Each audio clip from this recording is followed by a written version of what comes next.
এই মেয়েটা আমারই মেয়ে, বাংলা কলেজে পড়তো, প্রেম করে বিয়ে করেছিল মিরপুর মডেল থানার পিছনে বড় লোকের ছেলেকেই। তারপরে ওর শ্বশুরবাড়ির লোকের ওকে মেনে নেয় নাই, মেনে না নেওয়াতে তারপরে একটা গেটকে কেন্দ্র করে 2005 সালে ওকে পিটাইয়া মেরে ফেলছে।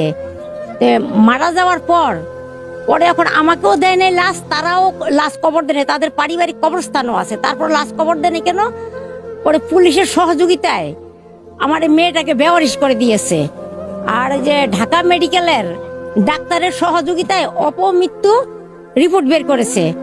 আমি জুরাইন কবরস্থান থেকে ম্যাজিস্ট্রেটের সহযোগিতায় আবার লাশ তুলেছিলাম, তুলে তোর নীলদার হাড্ডি ভাঙ্গা ছিল, শরীরে স্পট ছিল, মানে সবকিছু মিলাইয়ে মানে ওদের নামে সবার নামে মামলা হয়ে গেছে, পুলিশের নামেও হয়েছে, ডাক্তারের নামও হয়েছে। তারপর শেষ পর্যন্ত দেখা গেল এটা 2005 সালের ঘটনা। আর এইদিকে দেখা গেল যে বিএমপির আমল ছিল তখন, তারপরে আওয়ামী লীগের আমলে দেখলাম যে পট করে ওরা বেকসুর খালাস হয়ে গেল। কেন খালাস হইল আমি বুঝতে পারলাম না, ওদের কোনো বিচারই পাইনি আমি, যার জন্য আমার এই বই লেখা।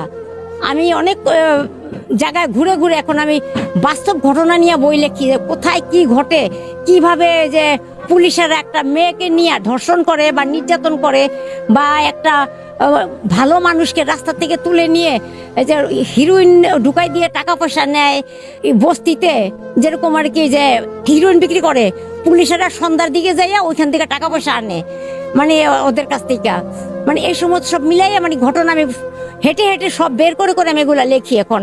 আপনার এই বইয়ের ভেতরে কি ক্যামেলি কেন বেওয়ারিশ, এটা কেন লিখেন, নামটা কেন দিয়া? ওকে পুলিশের সহযোগিতায় ওর শ্বশুরবাড়ির লোকেরা ওর পুলিশে ঘুষ খাইয়া তারপরে ওকে বেওয়ারিশ করে দিয়েছিল। আপনার মেয়েকে? জি, আমার মেয়েকে, শাহিনুর আক্তার ক্যামেলি আমার মেয়ের নাম। আচ্ছা, ওকে বেওয়ারিশ করে দিয়েছিল আর কি পুলিশে ঘুষ খাইয়া। বই আমরা কতটা ভালোবাসি, কতটা মনের ভেতরে ধারণ করি, সেটা কিন্তু দেখেই বোঝা যাচ্ছে। এক গর্ভধারিণীর মা, তিনি লেখক এবং প্রকাশক। তিনি এই বইমেলাতে বই প্রকাশ করার পর কাঁধে ব্যাগের ভেতরে নিয়ে বইগুলো আসলে বিক্রি করছে। আমি আসলে অত্যন্ত আনন্দিত এবং অত্যন্ত খুশি। কেমন আছেন মা? আলহামদুলিল্লাহ ভালো। এই বই আসলে কতদিন বের করছেন মা? আমার প্রথম লেখা হয়েছে 2013 সালে, প্রথমটা লিখেছি, আর এটা হচ্ছে দ্বিতীয় এই সালের আর কি। এটা আপনি কোনো স্টল নেন নাই কেন? স্টল নিব, আমার টাকা পয়সা নাই, যার জন্য আমি স্টল নিতে পারি নাই। আর আমি তাদের সাথে যোগাযোগ করার মতন কোনো জন নাই। তবে মেন ঘটনাটা হয়েছে